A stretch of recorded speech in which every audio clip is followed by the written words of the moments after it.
إن الذين قالوا ربنا الله ثم استقاموا فلا خوف عليهم ولا هم يحزنون أولئك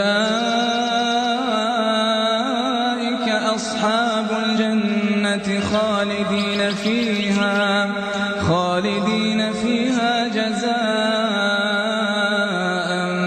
بما كانوا يعملون ووصينا الإنسان بوالديه حسنا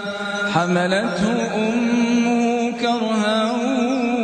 ووضعته كرها وحمله وفصاله 30 شهرا حتى إذا بلغ أشده وبلغ 40 سنة قال رب أوزعني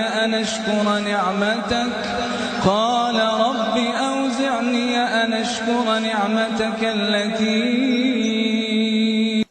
أنعمت علي وعلى والدي وأن أعمل صالحا ترضاه وأصلح لي في ذريتي إني تبت إليك وإني من المسلمين أولئك الذين يتقبل عنهم أحسن ما عملوا ويتجاوز عن سيئاتهم في أصحاب الجنة وعد الصدق الذي كانوا يوعدون.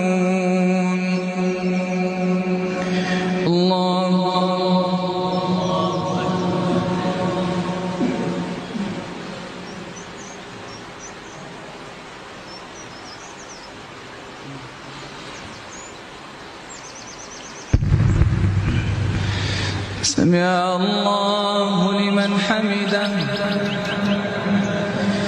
الحمد لله المتوحد في الجلال بكمال الجمال تعظيما